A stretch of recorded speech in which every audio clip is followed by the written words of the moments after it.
Kane Cornes can get stuffed, by the way. Why? Because... Cornes is my man. No, he's not. I love him. Are you in that camp, are you? 100% I am. And why? I very rarely you... disagree with what Cornesy says. All right, so he was hard this week. He'd freshen up after I'm not a bit of time saying off. I agree with how he goes about it all the time, but I agree with a lot of the things he says. Now, my theory in life when it comes to this sort of stuff is that when you get news, and not so much Kane Cornes, but I've always said this about journos, particularly Damien Barrett, which you love the coverage of. No. This is a compliment. Okay. I'm saying when the coverage and you're hearing breaking news stories and in-depth conversation, you're going, oh, this is interesting. What's going on at Richmond? Oh, Hawthorn are doing this. When it's your club, you can get stuffed. Yes. That's what happens. Like, oh, this bloke, he's always having a crack at our club. Well, Kane Cornes this week. Oh, he's finally had a crack at your club, He's finally had a crack at Collingwood geez. and gets stuck. Well, you tell me if you agree with this. I think this is ridiculous. I've got a theory, and I've got a theory that some players are playing for selfish reasons, and I put this on the agenda with Jack Crisp last week, and the fact that he's nearly 32 and the only player with Elliott not to have a rest above the age of 30 because of the consecutive games record. So he continues to play. Elliott's the other one.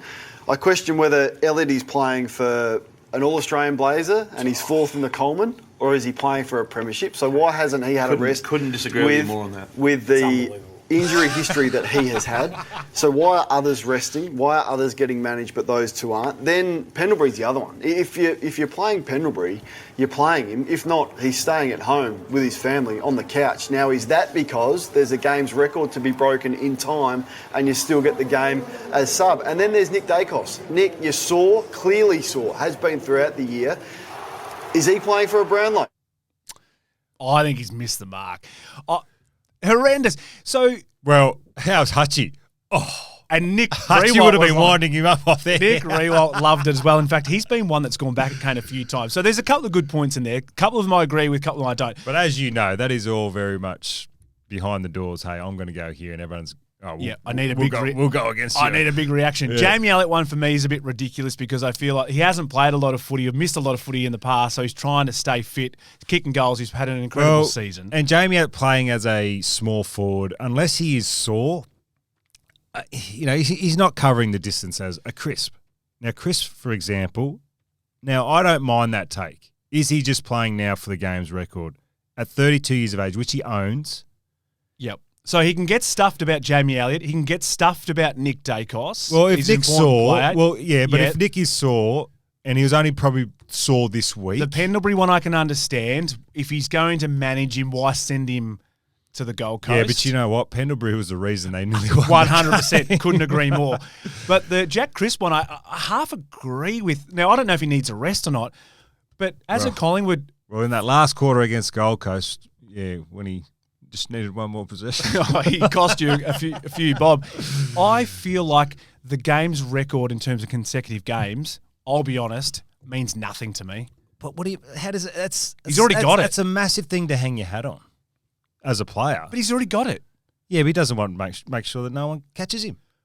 But that's short-sightedness because at the end of the day, in 10 years' time or 5 years' time when he retires... it'll probably be 50 years' time because no one's going to catch that. Say Callum Wilkie gets there from the Saints, who's 100 games or so behind, all of a sudden he's rolled out to do some media, he's doing some sporties, he's getting cashed up, he's getting money for it. He's got to be looking at the long game here. It's I would say now, year. Crispy, the most important thing is to walk away with 2 premierships under your belt. You've got the games record. I agree. If you are sore, don't be playing for that record anymore. That's an if. I'm just going on. I don't think about. anyone really cares about the record. When he broke it, and it was a celebration on the night and all that, great. But I think once you sort of get it, it doesn't really mean a great deal to many people. And just make sure that you are, because he did look tired on the weekend. You're biased because you needed him to get 25. He did. Or No, I needed needed him 20. Got 19 for about half an hour and got tackled 3 times. Hey. But no, I think the 2-time premiership next to your name is a hell of a lot better than the game's record. 100%. All right, stay with us. We've got a big show on the way. Of course, we'll take a look at some of the big games coming up this afternoon in our weekend preview. Moons has got his big, hairy list on the way. We're going to take a look at dynasties that have toppled over the West Indies. Well, they were shocking earlier in the week. We'll cover off on that. This is the Mob. All thanks to Bet365 and Planet Fitness. Stay with us.